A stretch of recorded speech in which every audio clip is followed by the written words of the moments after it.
ಶ್ರೀ ಸದ್ಗುರು ಸಿದ್ಧಾರೂಢಾಯ ನಮಃ. ಇವತ್ತಿನ ದಿವಸ ನೀವೆಲ್ಲ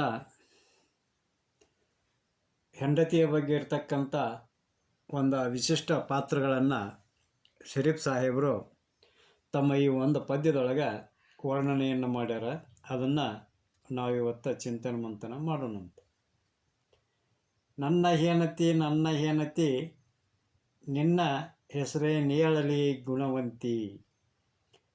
ಘನಪ್ರೀತಿಲೇ ಈ ತನುತ್ರಯದಳು ದಿನ ಅನುಗೂಢನು ಬಾ ಗುಣವಂತಿ ಅಂತೇಳಿ ಹೇಳ್ತಾರೆ. ಯಾವತ್ತು ನಮ್ಮ ಭಾರತೀಯ ಸಂಸ್ಕೃತಿಯೊಳಗೆ ಈ ಸತಿಪತಿಗಳ ಸಂಬಂಧಕ್ಕೆ ವಿಶೇಷವಾದಂಥ ಒಂದು ಸ್ಥಾನ ಐತಿ. ಈ ಸಂಬಂಧ ಎರಡೂ ಜೀವಗಳು ಕೇವಲ ಭೋಗ ತೃಪ್ತಿಗಾಗಿ ಮಾಡಿಕೊಳ್ಳುವ ಒಪ್ಪಂದ ಅಲ್ಲ, ದೈಹಿಕ, ಮಾನಸಿಕ ಮತ್ತು ಭಾವನಾತ್ಮಕವಾಗಿ ಏಕತೆಯನ್ನು ಸಾಧಿಸುತ್ತಾ ದೈವತ್ವದ ಕಡೆಗೆ ಸಾಗಬೇಕನ್ನುವಂಥದ್ದು ಶಿವಶರಣರ ಸಂತ ಶರೀಫ್ ಸಾಹೇಬರ ಒಂದು ಉಪದೇಶ ಆಗೈತಿ. ಈ ಸತ್ಯಪತಿಗಳ ಸಂಬಂಧ ದೈವತ್ವವನ್ನು ಸಾಧಿಸದೇ ಇದ್ರೆ ಅದು ಈ ಮಾನವ ಸಂಬಂಧಕ್ಕಿಂತಲೂ ಕಷ್ಟವಾಗಿ ಪಾಶವಿ ಮಟ್ಟಕ್ಕೆ ಇಳಿತೈತಿ. ಈ ಒಂದು ಶರಣರ ಕೌಟುಂಬಿಕ ಪದ್ಧತಿಯನ್ನು ಮೆಚ್ಚಿಕೊಂಡಿದ್ದಂಥ ಶರೀಫ್ ಸಾಹೇಬರು ತಮ್ಮ ಹೆಂಡತಿಯನ್ನು ಕೇವಲ ಗುಲಾಮಳಂತೆ ಕಾಣದ ಯಾವ ಪುರುಷನನ್ನು ಅನುಸರಿಸುವಂಥ ನೆರಳೆಂದು ಭಾವಿಸದೆ ಸತಿತ್ವದ ವಿವಿಧ ಜವಾಬ್ದಾರಿಗಳನ್ನು ಆಕೆ ನಿರ್ವಹಿಸುವಂಥ ಒಂದು ಸಂವೇದನಾಶೀಲ ಪಾತ್ರಗಳನ್ನು ಈ ಒಂದು ಪದ್ಯದೊಳಗೆ ಮನೋಜ್ಞವಾಗಿ ಯಾವ ಸಂತ ಶರೀಫ್ ಸಾಹೇಬರು ಏನು ಮಾಡ್ಯಾರು ಅಂತಂದ್ರೆ ವಿವರಣೆಯನ್ನು ಮಾಡ್ಯಾರ. ನನ್ನ ಪ್ರೀತಿಯ ಸತಿಯೇ, ನಿನ್ನನ್ನು ಯಾವ ಹೆಸರಿನಿಂದ ಕರೀಲಿ? ಬಾಯ್ತುಂಬ ನಿನ್ನನ್ನು ಗುಣವಂತೆ ಅಂತ ಕರಿತೇನೆ. ಪ್ರತಿನಿತ್ಯವೂ ಜಾಗ್ರ, ಸ್ವಪ್ನ, ಸುಸುಪ್ತಿಯಲ್ಲಿಯೂ ಕೂಡ ನಾವಿಬ್ಬರು ಒಟ್ಟಾಗಿ ಬದುಕೋಣ ಅಂತೇಳಿ ಹೇಳ್ತಾರೆ. ಹೆಂಗಪ್ಪ ಅಂತಂದ್ರೆ, ಘನಪ್ರೀತಿಲೇ ಈ ತನುತ್ರಯದಳು ದಿನ ಅನುಗೂಢನು ಬಾ ಗುಣವಂತಿ ಅಂತ ಹೇಳ್ತಾರೆ. ಇದು ಇಲ್ಲಿ ಒಂದು ಬಹಳ ಮುಖ್ಯವಾದಂಥ ವಾಕ್ಯ ಅಂತ ಅನಿಸ್ತದೆ. ಯಾಕಂದ್ರೆ ಈ ಗಂಡ ಹೆಂಡತಿಯರ ಒಂದು ಸಂಬಂಧ ಮತ್ತು ಈ ಸಂಬಂಧವನ್ನು ಬಹಳಷ್ಟು ಜನ ಕೇವಲ ಈ ಸ್ಥೂಲ ತನುವಿನಲ್ಲಿ ಅನುಭವಿಸುವ ಭೋಗ ಸುಖ ಅಂತಷ್ಟ ಭಾವಿಸ್ಕೊಂಡಾರ. ಅಂದ್ರೆ ಈ ಒಂದು ಜಡ ದೇಹ ಏನೈತಲ್ಲ, ಈ ದೇಹದ ಅಥವಾ ಈ ತನುವಿನೊಳಗೆ ಅನುಭವಿಸುವಂಥ ಭೋಗ ಸುಖ ಕಷ್ಟ ಸಂಬಂಧಪಟ್ಟೈತಿ ಅಂತೇಳಿ ಭಾವಿಸ್ಕೊಂಡಾರ. ಆದ್ರೆ ಸಂತ ಶರೀಫ್ ಸಾಹೇಬರು ಅತಿ ಪ್ರೀತಿಯಿಂದ ತನುತ್ರಯಗಳಲ್ಲಿಯೂ ಪ್ರತಿನಿತ್ಯವೂ ಒಟ್ಟಿಗೆ ಕೂಡಿ ಬದುಕೋನು ಅಂತೇಳಿ ಹೇಳ್ತಾರೆ.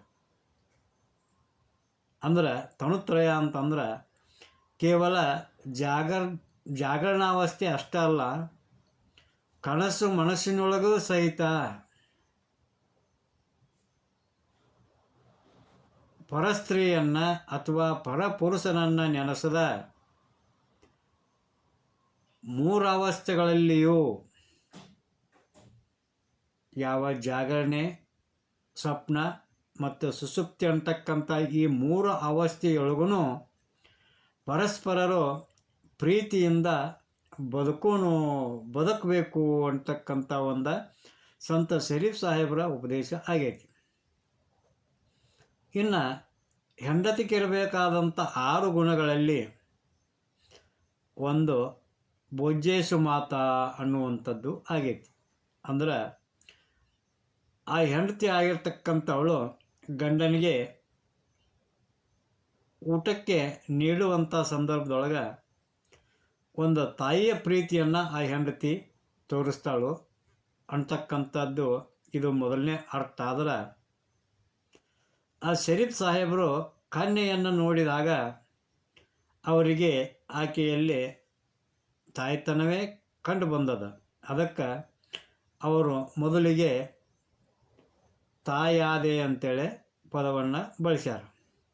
ಮತ್ತು ಮನೆಗೆ ಸೊಸೆಯಾಗಿ ಬಂದಿದ್ದಾಳೆ ಅಂತ ಹೇಳ್ತಾ ಮೋಹದಿಂದ ಪ್ರೀತಿಸಿ ಮದುವೆಯಾದಾಗ ಆಕೆ ಸುಮಂಗಲೆ ಆದ್ಲು ಅಂತೇಳಿ ಹೇಳ್ತಾರೆ.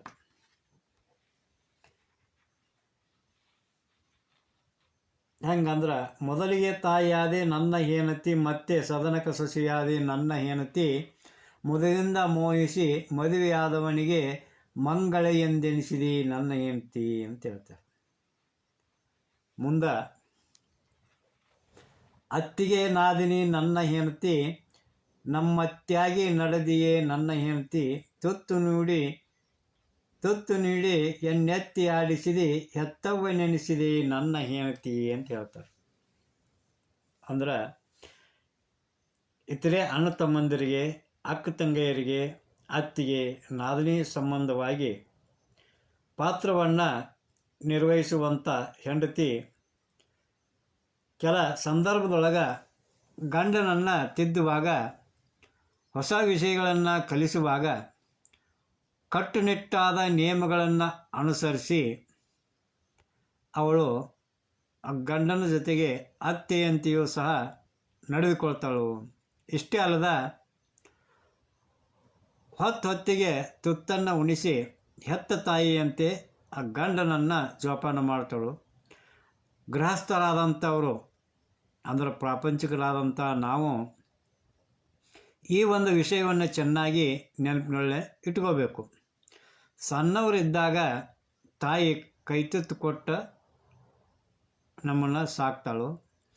ಮದುವೆ ಆಗುವವರೆಗೂ ಊಟಕ್ಕೆ ನೀಡಿ ಬಟ್ಟೆ ತೊಳೆದು ಕೊಟ್ಟು ನಮ್ಮ ಕಾಲು ಭಾಗ ಆಯುಷ್ಯದವರೆಗೂ ಆ ತಾಯಿನ ಜೋಪಾನ ಮಾಡ್ತಾಳೆ. ಉಳಿದ ಮುಕ್ಕಾಲು ಭಾಗ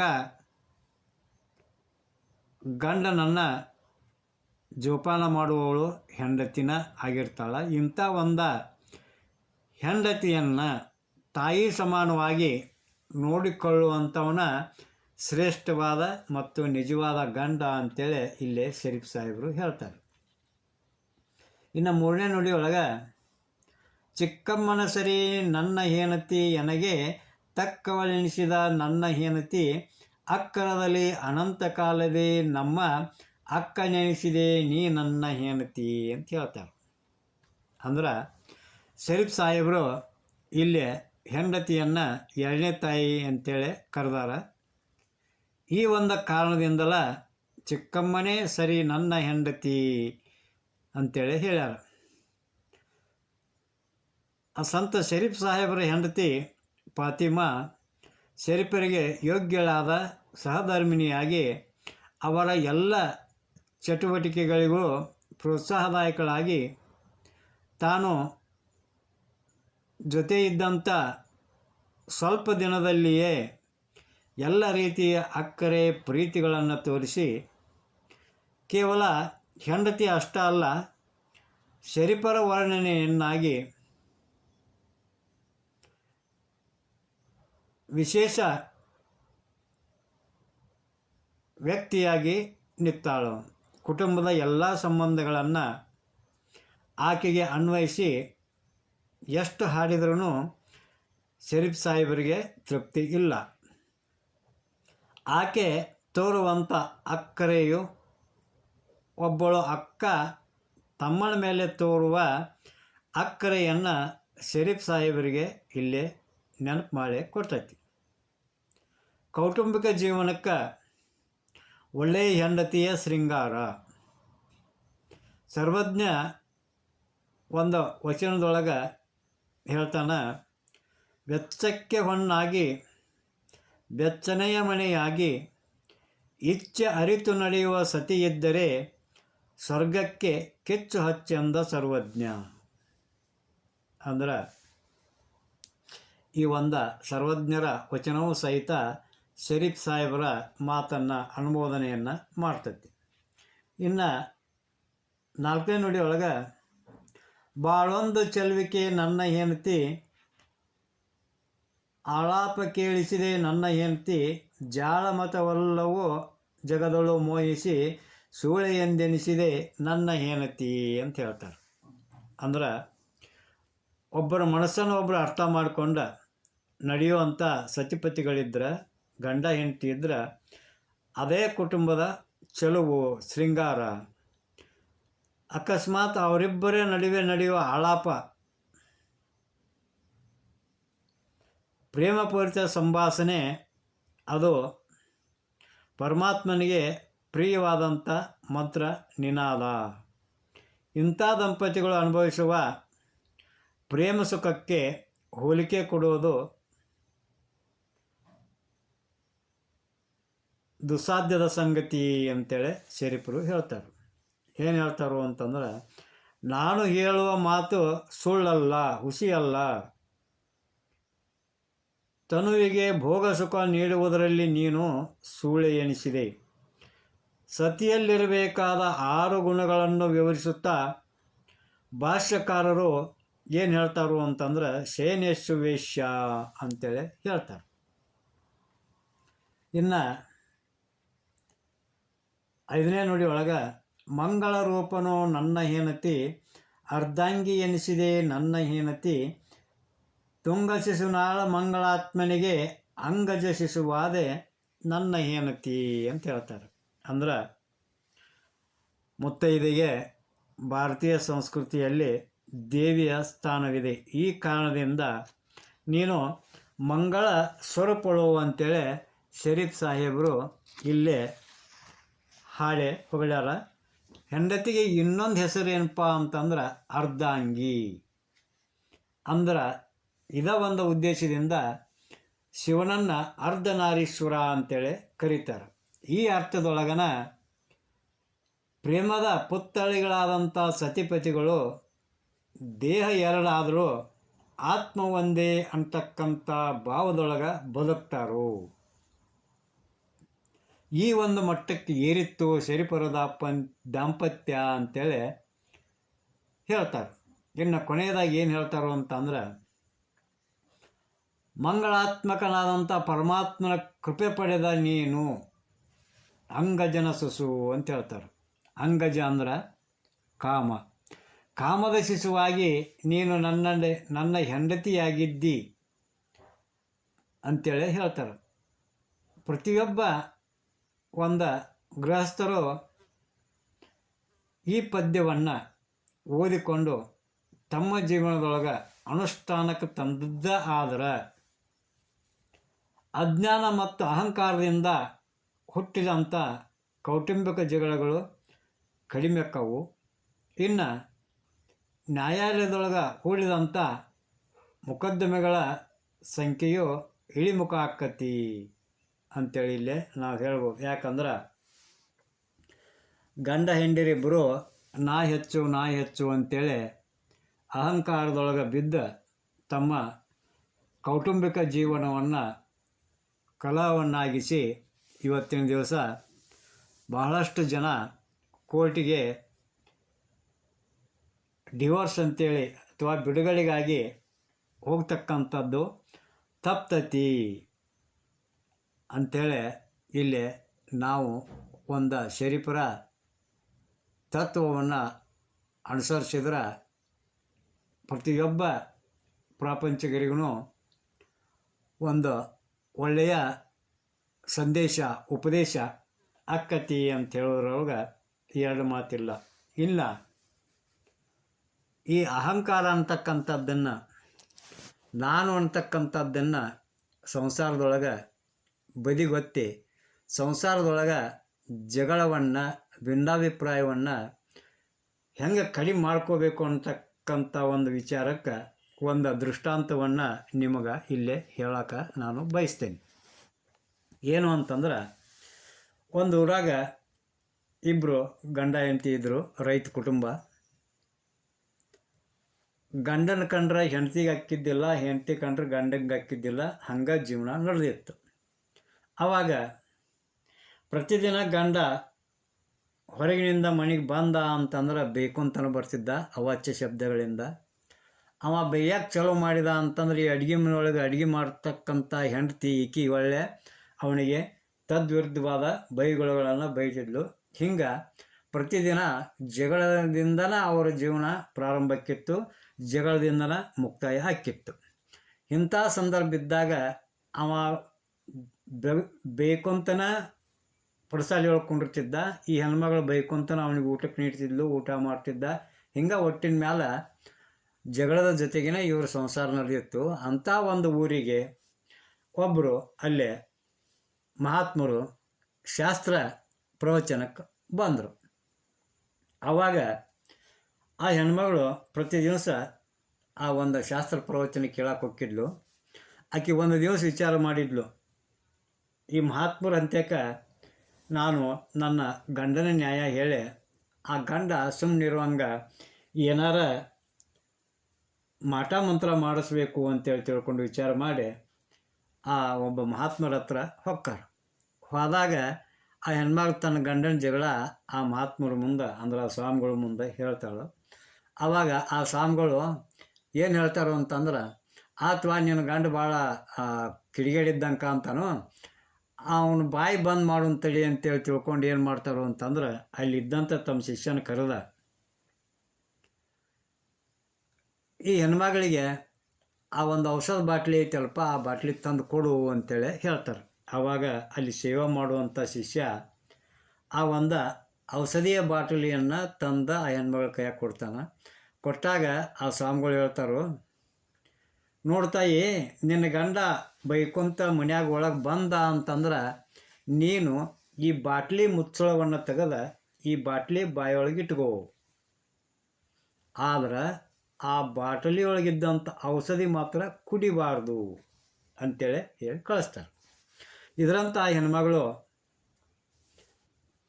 ಆ ಔಷಧಿ ತೊಗೊಂಡೋಗಿ ಮರುದಿವಸ ಬೆಳಗ್ಗೆ ಗಂಡ ಬೈಕೊಂತ ಒಳಗೆ ಬಂದ ಕೂಡಲೇ ಆ ಸ್ವಾಮಿಗಳು ಹೇಳಿದಂಗೆ ಆ ಬೂಚ್ ತೆಗೆದು ಆ ಬಾಟ್ಲಿ ಬಾಯೊಳಗೆ ಇಟ್ಕೊಂಡ್ಲು. ಆ ಗಂಡ ಪ್ರತಿದಿನ ಬೈಯೋಂಗೆ ಬೈದು 1 ತಾಸು ಬೇಯ್ದು 2 ತಾಸು ಬೇಯ್ದ. ಈಕಿ ಹಂಗೆ ಬಾಯಾಗ ಬಾಟ್ಲಿ ಇಟ್ಕೊಂಡು ಅಡುಗೆ ಮಾಡೋದು, ಅವ್ನು ಊಟಕ್ಕೆ ಕೊಡೋದು ಈಕಿ ಮಾಡಕತ್ತಿದ್ಲು. ಹಿಂಗೆ 1 ದಿವಸ ಹೋತು, 2 ದಿವಸ ಹೋತು, ಮತ್ತು ಅವ್ನು ಬೈಕೊಂತನ ಬರವ, ಈಕಿ ಬಾಯಾಗ ಬಾಟ್ಲಿ ಇಟ್ಕೊಂಡು ನೀಡಾಕಿ. 3 ದಿವಸ ಹೋತು, 3 ದಿವಸ ಆದರೂ ಈಕಿ ಅವ ಬಂದ ತಕ್ಷಣ ಆ ಬಾಟ್ಲಿ ಬಾಯಾಗ ಇಟ್ಕೊತಿದ್ಲು. ಹಿಂಗಾಗಿ ಏನಾಗಕತ್ತಿ ಅಂತಂದ್ರೆ ಅವ ಬೈದಂಥ ಬೈಗಳಕ್ಕೆ ಪ್ರತ್ಯುತ್ತರ ಏನು ಈಕೆ ಕಡೆಯಿಂದ ಹೋಗಲಿಲ್ಲ, ಹೆಂಡತಿ ಕಡೆಯಿಂದ ಬರಲಿಲ್ಲ ಅಂದಾಗ ಅವನಾರ ಅವ ಎಷ್ಟಂತ ಬೈತಾನೆ ರೀ. ಅವಾಗ ಬೈದು ಬೇಸರಾಗಿ 4ನೇ ದಿವಸಕ್ಕೆ ಏನಾಕತ್ತಿ, ತಣ್ಣಗೆ ಬರೋದು, ಸುಮ್ಮನೆ ಕುಂಡ್ರೋದು, ಆಕೆ ಹಚ್ಚಿ ಕೊಟ್ಟದ್ದನ್ನು ಅಡುಗೆ ಊಟ ಮಾಡೋದು, ಎದ್ದು ಹೊರಗೆ ಹೋಗೋದು ಮಾಡಕತ್ತಿದ. ಇದರಂತ 7 ದಿವಸ ಹೋತು. ಆವಾಗ ಏನಾಗಿತ್ತು ಅಂತಂದ್ರೆ ಆ ಬಾಟಲಿ ಒಳಗಿನ ಔಷಧ ಖಾಲಿಯಾಗಿತ್ತು. ಆವಾಗ ಹೆಣ್ಮಗಳಂದು 8 ದಿವಸ ಆಯ್ತು, ನನ್ನ ಗಂಡ ಅನ್ನುವಂಥದ್ದು ನಾಯಿ ಆಗೈತಿ, ಏನೇನೋ ಚಕಾರ ಶಬ್ದ ಇಲ್ಲ, ತನಗೆ ಬಂದು ಉಣ್ಣಾಕತ್ತೈತಿ. 3-4 ದಿವಸ ಆತೀಗ. ಆ ಸ್ವಾಮಿಗಳು ಕೊಟ್ಟ ಔಷಧ ಭಾಳ ಚಲೋ ಐತಿ, ನಾಳೆ ಹೋಗಿ ಇನ್ನಟ್ಟು ಇಸ್ಕೊಂಬರ್ಬೇಕು ಇದನ್ನು ಅಂತೇಳಿ ತಿಳ್ಕೊಂಡು ಏನು ಮಾಡ್ತಾಳೋ ಅಂತಂದ್ರೆ ಮರುದಿವಸ ಮತ್ತು ಆ ಬಾಟ್ಲಿ ಖಾಲಿ ಬಾಟ್ಲಿ ಏನು ಮಾಡ್ತಾಳೋ ಆ ಸ್ವಾಮಿಗಳ ಹತ್ರ ತೊಗೊಂಡು ಹೋಗಿ ಹೇಳ್ತಾಳೆ. ಆಕೆ ನಮಸ್ಕಾರ ಮಾಡಿ, ಏನು ರೀ ಅಜ್ಜಾರ, ಮತ್ತು ನೀವು ಕೊಟ್ಟ ಔಷಧ ಭಾಳ ಚಲೋ ಐತಿ, ನನ್ನ ಗಂಡ ಈ ಔಷಧ ನಾನು ಈ ಬಾಟ್ಲಿ ಬಾಯಾಗ ಇಟ್ಕೊಳಕತ್ತಾಗಿಂದ 1-2-3 ದಿವಸ ಅಷ್ಟೇ ಬೇದ, ಆಮ್ಯಾಗ ಈಗ ಸುಮ್ಮನೆ ನಾಯಿ ಹೆಂಗೆ ಬರ್ತಾನು, ಊಟ ಮಾಡ್ತಾನು, ಎದ್ದು ಹೊರಗೆ ಹೋಗ್ತಾನು, ಅದಕ್ಕೆ ನಿಮ್ಮ ಔಷಧ ಭಾಳ ಚಲೋ ಐತ್ರಿ, ಇನ್ನಷ್ಟು ಕೊಡ್ರಿ ಅಂತ ಕೇಳ್ತಾಳೆ. ಆವಾಗ ಆ ಮಹಾತ್ಮರು ಹೇಳ್ತಾರೋ, ತಾಯಿ, ನಿನ್ನ ಗಂಡ ನಾಯಿ ಆಗಲಿ ಅಂತೇಳಿ ನಿನಗೆ ನಾವು ಔಷಧ ಕೊಟ್ಟಿಲ್ವಾ? ಆಮೇಲೆ ನಾವು ಕೊಟ್ಟಂಥ ಬಾಟ್ಲಿ ಒಳಗೆ ಔಷಧನೂ ಇಲ್ಲ, ಅದು ನಮ್ಮ ಮಠದೊಳಗಿನ ಕುಡಿಯೋ ನೀರು ಹಾಕಿ ಕೊಟ್ಟೆವು ನಿನಗೆ. ಯಾಕೆ ಕೊಟ್ಟೇವಿ ಅಂತಂದ್ರೆ ಗಂಡ ಬೇಕು ಅಂತ ಹೊರಗಿನಿಂದ ಮನ್ಯಾಗ ಒಳಗೆ ಬಂದ್ರೆ ಹೆಂಡ್ತಿ ಸುಮ್ಮನೆ ಇದ್ರೆ ಗಂಡ 1 ಬಿಟ್ಟು 4 ಬೇದ ಸುಮ್ಮನೆ ಹಾಕ್ಕಾನ. ಅದ ಬಿಟ್ಟು ಗಂಡ ಬೇಕು ಅಂತ ಬಂದ ಅಂತೇಳಿ ಹೆಂಡ್ತಿ ಹೊಳ್ಳಿ ಅವ್ನಿಗೆ ಉತ್ತರ ಕೊಟ್ಕೊಂತ ಬೇದಾಡಕತ್ತಿಳು ಅಂತಂದ್ರೆ ಅವನಿಗೂ ಸಿಟ್ಟು ಬರ್ತೈತಿ, ನಿನಗೂ ಸಿಟ್ಟು ಬರ್ತೈತಿ, ಇಬ್ಬರು ಕೂಡಿ ಹೊಡೆದಾಳಕ್ಕೆ ನಿಂದಿರ್ತಿರ್ವ. ಅದಕ್ಕೆ ಇದ್ರ ತಾತ್ಪರ್ಯ ಏನು ಅಂತಂದ್ರೆ, ಮನೆಯೊಳಗೆ ಗಂಡಗೆ ಸಿಟ್ಟು ಬಂದ್ರೆ ಹೆಂಡತಿ ಸಮಾಧಾನ ತಗೋಬೇಕು, ಸುಮ್ಮನಿರ್ಬೇಕು. ಒಂದು ವೇಳೆ ಹೆಂಡತಿಗೆ ಸಿಟ್ಟು ಬಂದಿದ್ರೆ ಗಂಡ ಸಮಾಧಾನ ತಗೋಬೇಕು, ಶಾಂತಿ ಇರಬೇಕು. ಅಂದ್ರೆ ಇದಕ್ಕೆ ಸಂಸಾರ ಅಂತಾರವ. ನಿನ್ನ ಗಂಡ ನಾಯಿ ಆಗಲಿ ಅಂತ ನಾವೇನು ನಿನಗೆ ಔಷಧ ಕೊಟ್ಟಿಲ್ಲ ತಾಯಿ. ಅದು ನಮ್ಮ ಮಠದೊಳಗಿನ ಕುಡಿಯೋ ನೀರು ಆ ಬಾಟ್ಲಿ ಒಳಗೆ ಹಾಕಿ ಕೊಟ್ಟೇವಿ. ಇದ ಮಂತ್ರ. ಏನು ಮಂತ್ರ ಅಂತಂದ್ರೆ, ಸಂಸಾರ ಸುಖವಾಗಿ, ಸಂಸಾರ ಚೆಂದಾಗಿ ನಡಿಬೇಕು ಅಂತಂದ್ರೆ ಗಂಡಗೆ ಸಿಟ್ಟು ಬಂದಾಗ ಹೆಂಡತಿ ಸಮಾಧಾನ ತಗೋಬೇಕು, ಹೆಂಡತಿಗೆ ಸಿಟ್ಟು ಬಂದಾಗ ಗಂಡ ಸಮಾಧಾನ ತಗೊಂಡದ್ದ ಕರೆ ಆದ್ರೆ ಈ ಸಂಸಾರ ಅನ್ನುವಂಥದ್ದು ಸುಗಮವಾಗಿ ಸುಂದರವಾಗಿ ಸಾಗ್ತೈತಿ ಅಂತ ಹೇಳ್ತಾ ಇವತ್ತಿನ ಒಂದು ಪ್ರವಚನ ಕಾರ್ಯಕ್ರಮವನ್ನು ಮುಕ್ತಾಯಗೊಳಿಸೋಣಂತ. ಜೈ ಮಂಗಳಂ. ಜೈ ನಮಃ ಪಾರ್ವತಿ ಪತಿ ಶಿವ ಹರ ಹರ ಮಹಾದೇವ. ಶ್ರೀ ಸದ್ಗುರು ಸಿದ್ಧಾರೂಢಾಯ ನಮಃ. ಶ್ರೀಮನ್ ನಿಜಗಣ ಶಿವಯೋಗಿ ಮಹಾರಾಜ್ ಕಿ ಜೈ.